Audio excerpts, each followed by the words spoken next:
Hi, my name is Karen Quirós, and I am lucky enough to be the science resource teacher for the Chula Vista Elementary School District at the Living Coast Discovery Center. The Living Coast is a small environmental education center located with animals in South San Diego Bay. Today, we are going to be talking all about different kinds of animals, and we're going to look at how animals are classified into different groups. Animals have different sizes and shapes and colors and coverings, but some have similar characteristics, and these characteristics are helping us to put them into groups, and this is called classification. Today, if you have questions, please put your questions in the Q&A tab, and I have my friends Mr. Bruder and Mr. Garcia helping me out today. They will be answering the questions along the way, and I will actually get to answer some as well. I have a really fun game planned for the end of this program as well. It's a Kahoot, and it's going to be able to help us learn what we've learned today. All right, so animals need food and water and protection. But what they eat and how they eat their food and get their protection is different. And these differences are what help us to learn how to classify them or group them into different classifications. So I'm going to be using some animal ambassadors today from the Living Coast to help represent some of these animals. So if we look at the animals, they are all in the main animal kingdom, but they are grouped into two different categories, vertebrates and invertebrates. Can you feel your backbone, your spine, those bumps on your back? Well, those are your vertebrae. And that means that we are vertebrates. Animals that don't have a backbone are called invertebrates. 97% of all the animals on Earth are actually invertebrates. Only 3% are actually vertebrates. So now that we know that there are two main types of two main types of animals, we can kind of look at the animals in those groups. So you probably already know some of the animals in the vertebrate group, like mammals, amphibians, reptiles, fish, and birds. But you might not be quite as familiar with those in the invertebrate. So let's focus on them first. So they are small usually. We already know that they do not have a backbone, and most can move around. And some of them actually have soft bodies and some have hard exoskeletons to cover them. So sponges, arthropods, worms, sea stars and urchins, and mollusks are all different types of invertebrates. Would you like to see an animal that has a hard exoskeleton? Well, this is a crayfish or a crawdad. And it is part of that arthropod group of invertebrates. Arthropods have jointed legs, which you can kind of see him moving around right now. And they also have different parts to their body, or segments or sections. And they also have this hard exoskeleton to protect them. So they don't actually have a backbone. They have kind of their bones on the outside of their body. Now, kind of looks like he's looking a little scary, right? And that's because I'm much bigger than him, and it's important for him to be able to protect himself. So thank you, Mr. Crayfish, for helping us out to learn a little bit more about invertebrates. So let's review. All invertebrates do not have a backbone. Most are small, most can move, and some have kind of a soft covering, while others actually have a hard exoskeleton. So now that we've learned about the invertebrates group, we're going to focus a lot on the vertebrate group today. So remember, vertebrates do have a backbone, and there are actually 7 different classes of vertebrates, but 3 of them are fish, so we're going to look at the 5 main groups of vertebrates. So let's start with fish. Fish actually have a backbone, right? And what makes a fish a fish? If you think about where they live, that's actually going to help you understand what their characteristics are. So my friend Ms. Kelsey is actually going to be feeding the fish in this tank behind me so that you can see them pretty well. So since fish actually live in water, right, they actually have to have a special characteristic to help them breathe in the water, which are gills. So all fish have gills. They also all have fins to help them move around, which, as you can see, they're actually moving quite fast right now that there's some food in there. They also are cold-blooded, which means that they control their body temperature with their surrounding temperature or from their environment. And all fish are covered in scales, that's like kind of hard covering. Have you guys ever been in a swimming pool too long? What happens to your skin? It gets pretty wrinkled, right? Definitely. Well, fish are in the water their entire life. So if they didn't have scales or if they didn't have that slimy coating that covers them, they would get all wrinkled as well. So let's review. Fish are definitely going to have gills, scales, fins, and they're also cold-blooded. And there's not just fish in this category. If you look at this picture, you can actually see sharks are a type of fish, so are seahorses and eels, because they all are covered by scales, have gills, and are cold-blooded. All right, we're going to move on to another group of vertebrates, and these are called amphibians. Amphibians are also cold-blooded, like the fish, so they get their temperature regulated by their environment. They also lay eggs in the water. So when their babies are born, they have gills. And then most of them actually go through a change called metamorphosis. And after this change, they actually will be able to breathe on land in air. And so they go through this change. Some of these amphibians can actually breathe through their skin as well. So they have to keep it moist or wet. So many of them also live on land and in water. Frogs, toads, newts and salamanders, and caecilians are all types of amphibians. But I want to focus on an amphibian right now, which is a frog. So this frog is going to show us how they eat.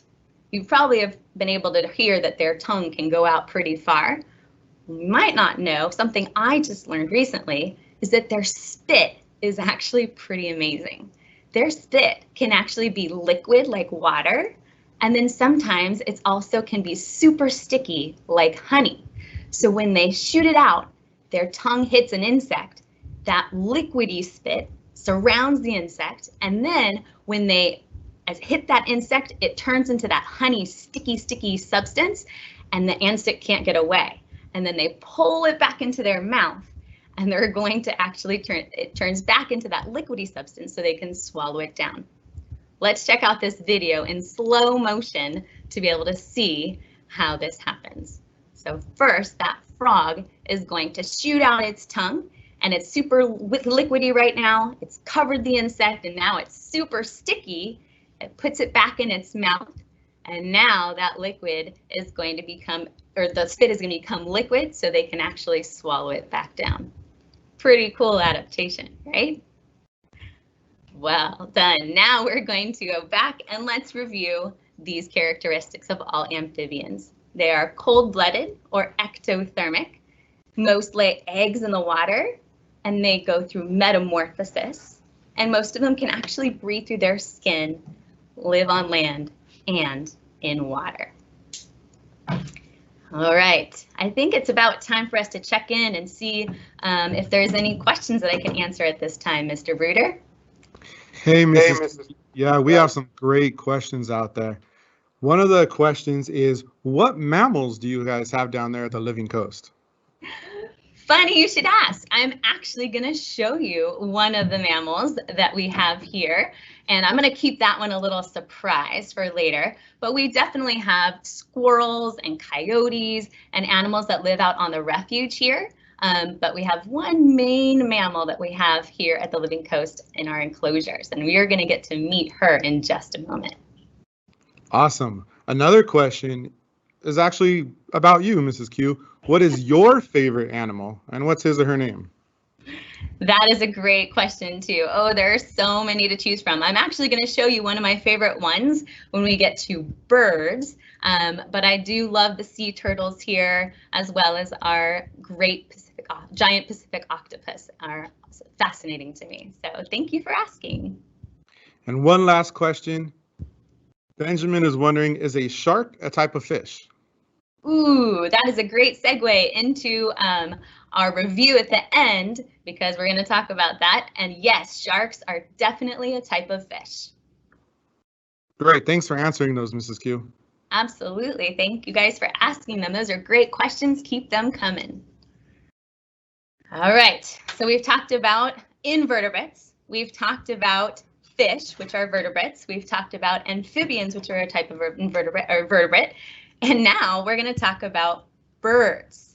So what makes birds a bird? We are going to look at, what do you think they're covered with?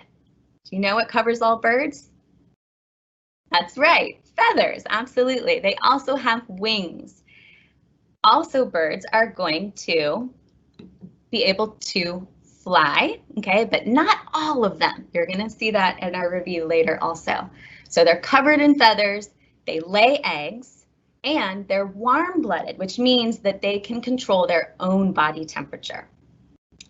Like I said, I'm going to get to show you one of my favorite animals here, and she is a bird, and she's actually in the falcon family. So I'm going to grab her real quick.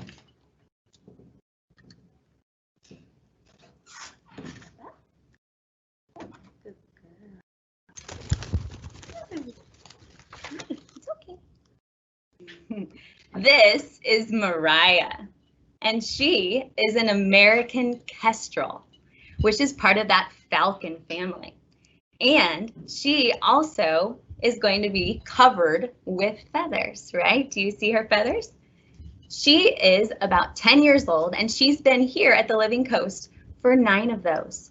When she was a baby, somebody actually found her and then raised her as a pet. They took care of her, and it sounds kind of funny, but she became imprinted, which means that she thinks that we are all birds like her, or she thinks that she's a human like us, which does kind of sound funny, but this means that she never learned how to take care of herself. So now she's going to stay with us for the rest of her life so we can take good care of her. Now, she is covered with feathers, and they're going to help keep her warm, but those feathers also are going to help her fly. And falcons are like the super jets of the bird world. They can fly super fast, and they can make very quick turns. So if you look at the shape of her wings back here, it's kind of a V shape. And that's going to help her swoop down to grab maybe a mouse or a cricket or a large insect, which is what she likes to eat. How much do you think Mariah weighs? Do you want to take a guess? I'll give you a hint. Birds look a lot heavier than they actually are because their bones are actually hollow. So Mariah actually weighs less than a pound. She only weighs 1/4 of a pound. Did you guess that she was heavier? Most people do. Well, thank you so much, Mariah, for helping us out and learn a lot about birds. Isn't she amazing? She's one of my favorites. There you go, Miss Kelsey.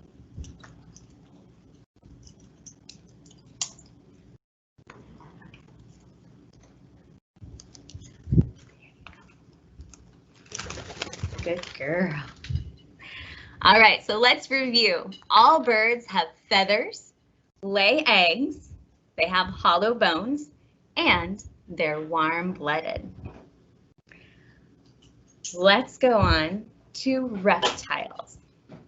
So reptiles, you probably know some of their characteristics. Reptiles have scaly skin, most lay eggs on land, and they're cold-blooded like the fish and the amphibians that we talked about earlier. So crocodiles and alligators, lizards, snakes, turtles, tortoises, and tuataras are all types of reptiles. I have a type of reptile, which is a chuckwalla. And this chuckwalla is kind of like in the iguana family. So he's also one of my favorite animals here at the Living Coast. This is Indy. And Indy is a chuckwalla, which is type of a lizard. And I want you to notice his skin. His skin is very dry and it's covered by scales. And those scales are going to help protect him because he lives in a really hot, dry area.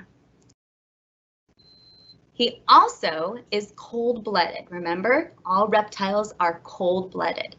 And chuckwallas can actually do something that's pretty cool. It's an adaptation that helps them survive when it's really hot. And what they can do is that they can actually squish their bodies up into the cracks in the rocks to find some shade. And then when they're cold, they go out into the sun and they can actually flatten their bodies out so that as much sun as possible can actually touch their body and they can warm up quickly. Pretty cool adaptation. Indy's about 8 years old and he's been with us for quite some time. Thank you, Indy, for helping us learn a little bit more about reptiles. I'm going to put him back. Thanks, Indy. All right. We have one more type of vertebrate. Let's do a quick review though. Remember, reptiles have scaly skin, most lay eggs on land, and they're cold-blooded. Next group of animals that we're going to talk about are the last vertebrates, and these are mammals. We are mammals. So what characteristics do we have? Can you think about that? We breathe air, right? We also have hair. Many mammals actually have fur or hair. We also have live birth and we feed milk to our babies. We're also warm-blooded like the birds, so we can control our own body temperature. So we are going to meet one of our newest animals here at the Living Coast. I know that you guys were asking about what kinds of mammals we have here, and I'm going to bring in my friend Ms. Kelsey, and she's going to talk to you about Olive, which is actually an opossum. So you can learn a little bit more about her, and also she's a pretty special kind of mammal. All right, come on in, Kelsey. Hello, Olive.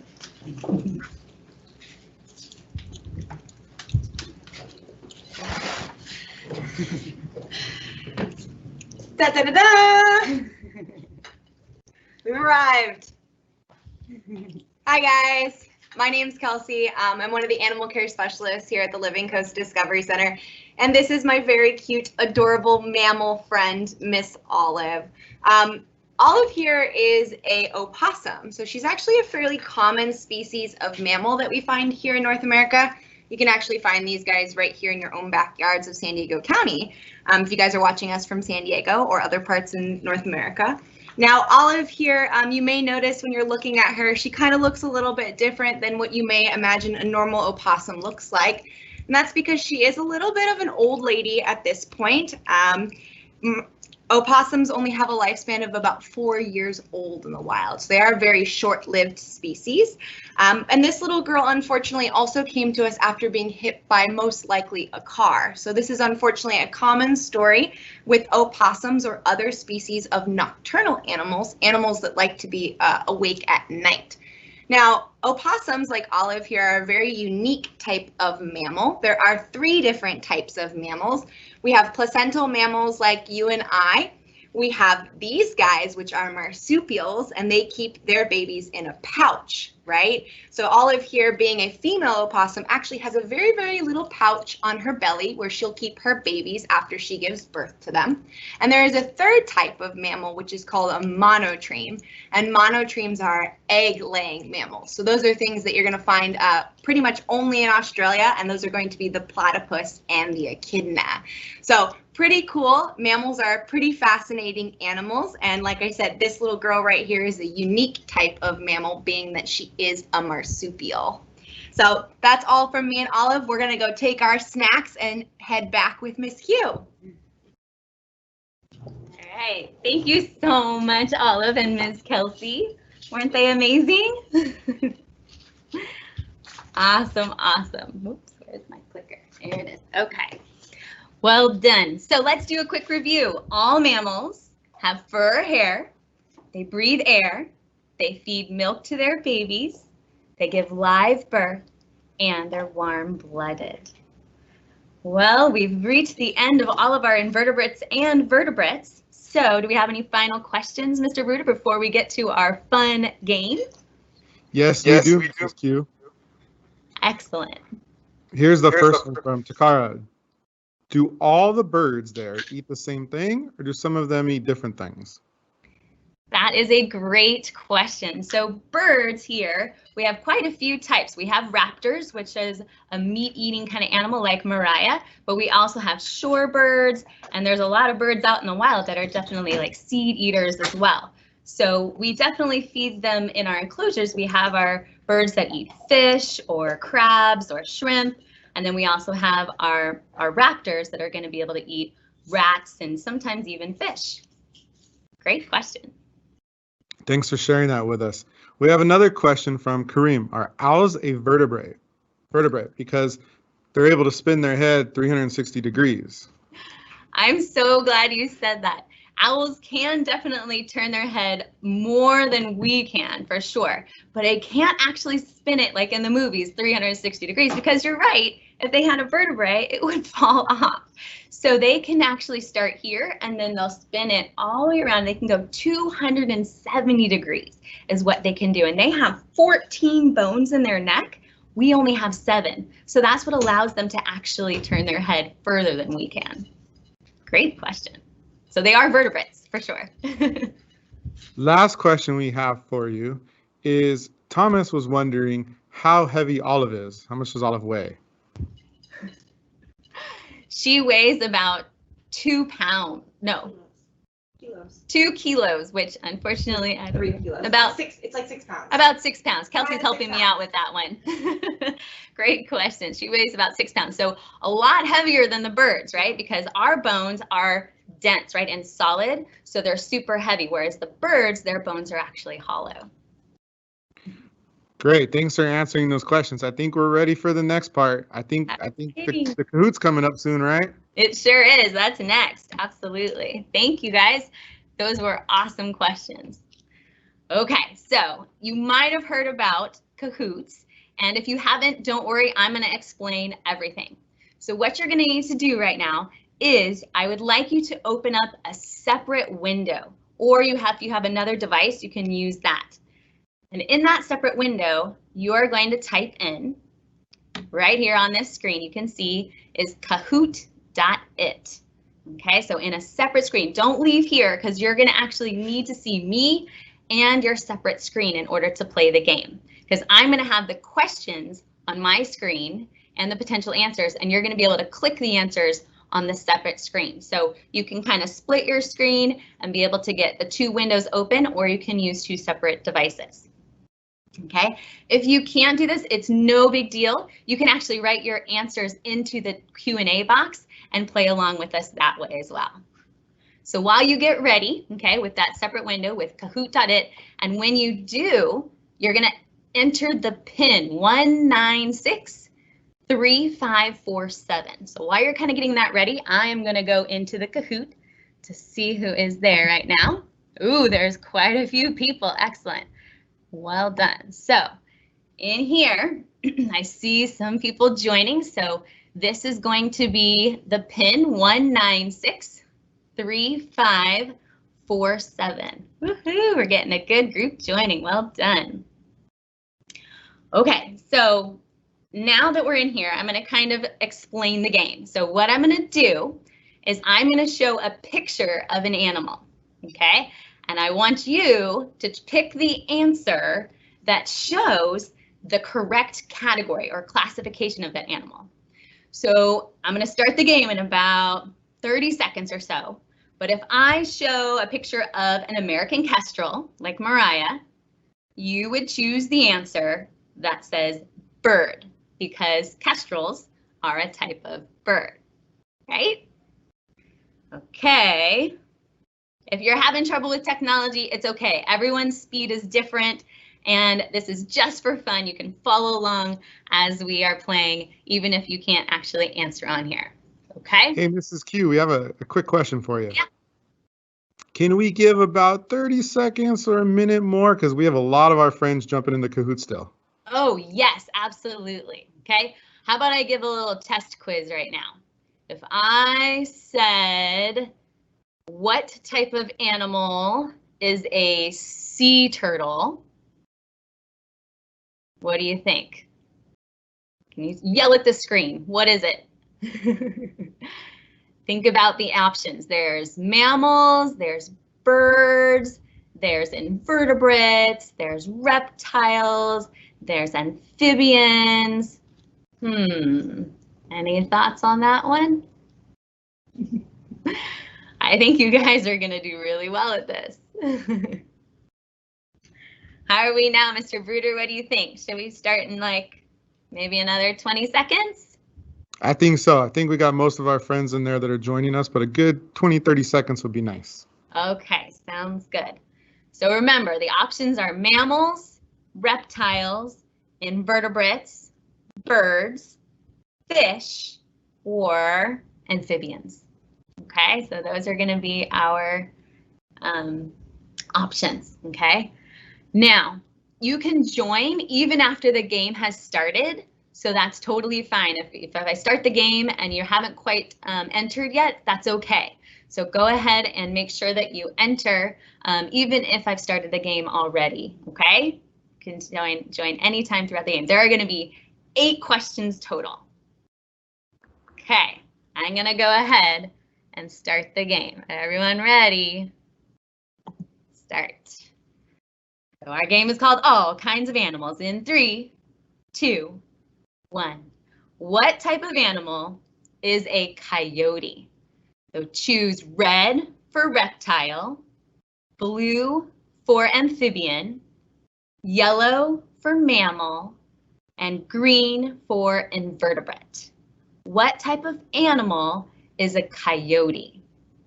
Red for reptile, blue for amphibian, yellow for mammal, and green for invertebrate. What type of animal is a coyote? All right. Coyotes are mammals. They have fur that covers their bodies, and they are vertebrates as well, and they are warm-blooded. Let's go for our next question, but let's see. Wow. My name is Jeff. Well done. And Mikey, Solara, Anaya, and FGG. Wow, you guys are doing awesome. Great job. So this scoreboard is going on how fast you answer and if you get it right. So don't worry if you're not up here. Well done. Just keep playing along. Next question. What type of animal is a sea turtle? Ooh, I kind of gave you a hint for this one, right? So red for amphibian, blue for reptile, yellow for bird, and green for fish. What type of animal is a sea turtle? Amphibian, red, blue reptile, yellow bird, and green fish. All right, sea turtles are reptiles. Kind of tricky because that one was in water, so a lot of people think it's fish, but it's actually a type of reptile. It has scaly skin and it's cold-blooded. Okay, ooh, we have prodigies now up here, and Romeo and Ellen, Mikey, well done. Next question. What type of animal is a butterfly? Red for invertebrate, blue for bird, yellow for reptile, and green for mammal. What type of animal is a butterfly? Red for invertebrate, blue for bird, yellow for reptile, and green for mammal. Butterflies are invertebrates. That's a tricky one too because they fly like birds, but they don't have a backbone. So they're actually invertebrates. How's everyone doing now? Ooh, Prodigy's still staying in the lead. Malia, FGG's back on the board, and Cece, well done. Here we go. Next one. What type of animal is a sea lion? Red for mammal, blue for fish, yellow for amphibian, green for reptile. What type of animal is a sea lion? Mammal, fish, amphibian, or reptile?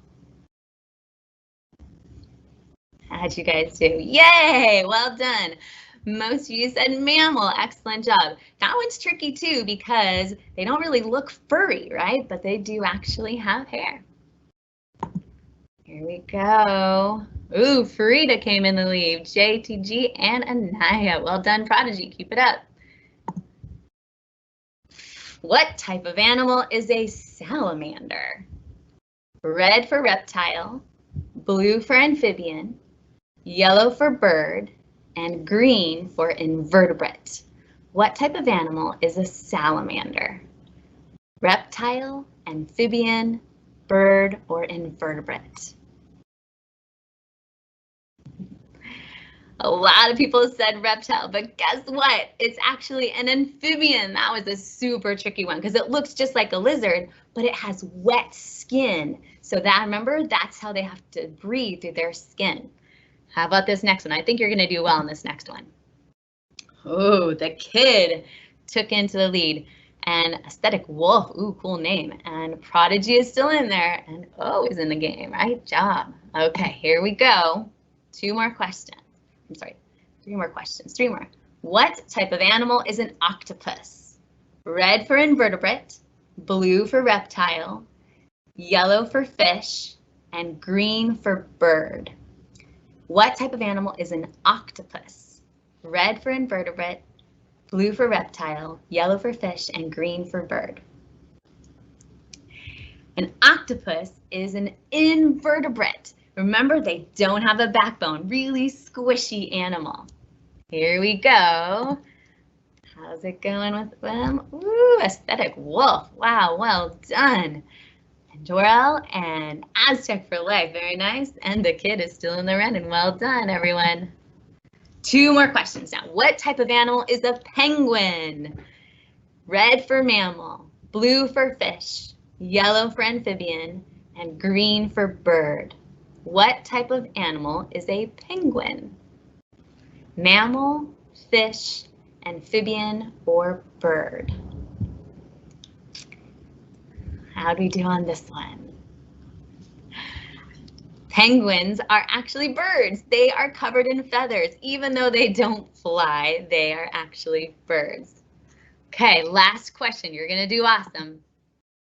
Ooh, the kid's back in there. Nice job, Aesthetic Look. Alyssa and Jarell, good job. Here we go. Last one. What type of animal is a seahorse? This one's tricky. Red for reptile, blue for invertebrate, yellow for fish, and green for mammal. What type of animal is a seahorse? Reptile, invertebrate, fish, or mammal? Let's see how you did. Seahorses are fish. It's kind of confusing because they don't seem like they have a backbone, but they do, and they're covered with scales. Wow, well done, everyone. Thank you so much for playing. Let's see, our top three finishers were Alyssa R. Woohoo, congratulations. The kid, and who got top one was, dun, da, da, da. My name is Jeff. Well done, everyone. That was fantastic. Now, we're not quite done yet, so let's check out. I want to thank you so much for coming today and being able to learn with me and play that fun game. Thank you for looking at all of our animal ambassadors and for learning about all different kinds of animals. If you would like to learn more about our animal ambassadors here at the Living Coast, you can check out my Creature Close-Ups playlist on YouTube. And they're actually going to put that link right into that Q&A section so you can click it from right there. And I have like 5 more videos about animals. It's really cool. Also, next week, next Friday is super exciting. Mr. Garcia from the Innovation Station is actually going to do another live event like this, and he is going to teach you how to build a robotic arm. Sounds pretty amazing to me. Well, thank you again for joining today. I'm so excited that I was able to teach you like this. The virtual world is an amazing world, and I am so lucky to be able to have this opportunity. I hope you join and tune in next time. Thank you. Bye.